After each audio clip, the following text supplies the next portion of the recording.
Buenas tardes, en este video hablaremos un poco sobre qué es la semblanza. Los integrantes del grupo son Daniela Santos, Clarisa Ramos, Elvin Rivera, Mauricio Chávez, Michael Portillo y mi persona, Christopher Díaz.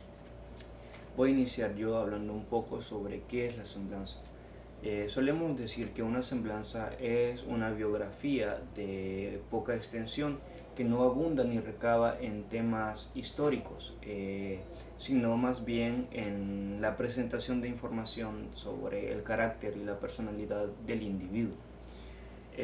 Sabiendo esto, podemos definir a la semblanza como una descripción física y psicológica de un individuo acompañada de datos biográficos sobre la persona. En esta parte del video estaré hablando sobre las características de la semblanza. Algunos de los rasgos más importantes de este tipo de entrevista son los siguientes. No se considera una biografía. Describe cómo es el carácter del entrevistado.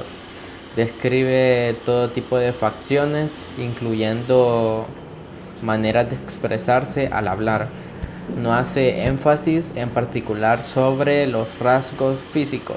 Revela anécdotas importantes del entrevistado. El entrevistador puede valerse de recursos literarios en la redacción. Hay presencia de juicio de valor e interpretaciones. Por lo general, el entrevistado es una persona que posee importancia social, política o económica. Hay apoyo en recursos biográficos y de la entrevista para la elaboración del esbozo que se desea lograr. Para la profundización mucho más sobre del sujeto, el periodista o entrevistador también puede hacer preguntas a personas allegadas. Tiene interés periodístico atemporal, porque no hay énfasis en un tema del presente. El periodista o entrevistador es quien tiene el control del proceso. Así puede enfocarse en lo que considere más importante. Hay inclusión de movimientos, gestos y expresiones del entrevistado. Buen día, licenciado, mi nombre es Mauricio Chávez y en el presente video estaré hablando un poco sobre lo que son los tipos de semblanza. Existen diferentes tipos de semblanza y en esta ocasión voy a mencionar 4 que desde mi punto de vista son los que más se utilizan. Voy a empezar con la semblanza histórica. La semblanza histórica nos dice que describe los hechos en la vida de una persona tal y como fueron. ¿Qué quiere decir con esto? Que se dice tal como suceden y sin agregar o inclinarse por algo que no es cierto. Como segunda semblanza tenemos las póstumas. Esta nos dice que se da a conocer después de la muerte del perfilado, como por ejemplo podríamos hablar o hacer una semblanza de Monseñor Oscar Arnulfo Romero. Como la tercera tenemos la semblanza personal y esta se da a conocer la vida propia de uno mismo. Se establecen las vivencias personales, fecha de nacimiento, influencias de otros personajes en su vida, así como la aportación de su obra a la humanidad. Y por último tenemos lo que es la semblanza periodística, y este es un reportaje sobre una persona con un tema de interés público.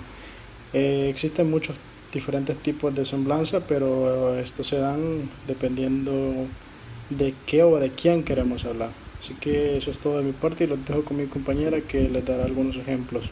Mencionaré algunos elementos de la semblanza. Cuando la persona es una celebridad, todo el mundo siente curiosidad por su vida. Por ejemplo, cómo se visten, cómo se divierten, dónde viven, cuáles son sus sueños, etc. Los logros muy positivos de una persona llaman la atención de la gente. La semblanza no se limita a contar lo conseguido, sino cómo llegó a conseguirlo, cuál es su entorno, qué tan satisfechas están, etc. También las personas que llevan una vida dramática son sujetos de una semblanza porque ilustran temas amplios como la pobreza, la opresión, la drogadicción, etc. Otro elemento de la semblanza sería cuando los individuos llevan vidas que inspiran curiosidad. La semblanza es muy apropiada. Por ejemplo, personas que se visten fuera de lo común, que se comportan diferente, etc. Y por último, las personas símbolos no llevan una vida dramática, pero su experiencia y personalidad son representativas de un fenómeno social interesante. Por ejemplo, las condiciones de trabajo de una empleada doméstica. Después de haber tomado en cuenta todos los elementos importantes y habiendo reunido toda la información que nos venga a la mente acerca de nuestra experiencia y nuestros conocimientos, llega el momento de descartar aquello que no resulte relevante. Este paso es el más difícil para la mayoría, ya que desde nuestra propia perspectiva todo puede parecer importante. A continuación expondré el ejemplo de una semblanza. Esta es la de Juan Carlos Ponce Rivera. Nació el 26 de agosto de 1980, exactamente en el Distrito Federal de México, pero por razones familiares tuvo que cambiar su residencia hacia el Estado de México, haciendo que su vida diaria transcurriera en la ciudad. A la edad de 4 años sufre una lesión muy grave en su pie izquierdo, de la cual le costó recuperarse. Esto le causó perder todo un año escolar, pero a base de esfuerzo y disciplina consiguió ponerse al nivel de sus estudios y por los efectos de la disciplina, su vida se enfocó en el ámbito intelectual. Para el curso siguiente pudo saltar un año escolar a causa de su esfuerzo. Esto le dejó tiempo suficiente para ingresar al deporte del atletismo, el cual hasta la fecha practicó de forma esmerada. A la edad de 18 años, después de empezar a practicar mucho, logró su primera medalla de oro en atletismo. Ha estudiado su bachillerato por la vía abierta para poder mantener su régimen deportivo y, para poder ingresar a la universidad, ha tomado el sistema escolarizado y hace uso del sistema deportivo de dicha institución del Estado de México.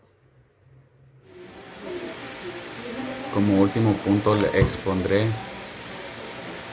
un ejemplo de semblanza la cual redactó el personaje Juan Carlos Ponce Rivera.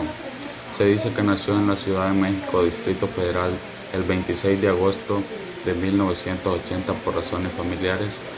Cambiaron su residencia al Estado de México, pero la vida le ha transcurrido en la ciudad. A los 4 años tuvo una lesión en un pie y tardó mucho en recuperarse. Esto afectó en su vida, pues casi repite un año escolar. A base de esfuerzo y de disciplina, consiguió poner a nivel sus estudios y por los efectos de la disciplina, su vida se enfocó en el ámbito intelectual. Para el curso siguiente, pudo saltar un año escolar a causa de su esfuerzo. Esto le dejó tiempo suficiente para ingresar al deporte del atletismo que hasta la fecha practica en forma esmerada. Y ahora, 18 años después de empezar a practicar, ha logrado su primera medalla de oro. Ha estudiado su bachillerato por la vía abierta para poder mantener su régimen deportivo y para entrar a la universidad ha tomado el sistema escolarizado y hace uso del sistema deportivo en la institución.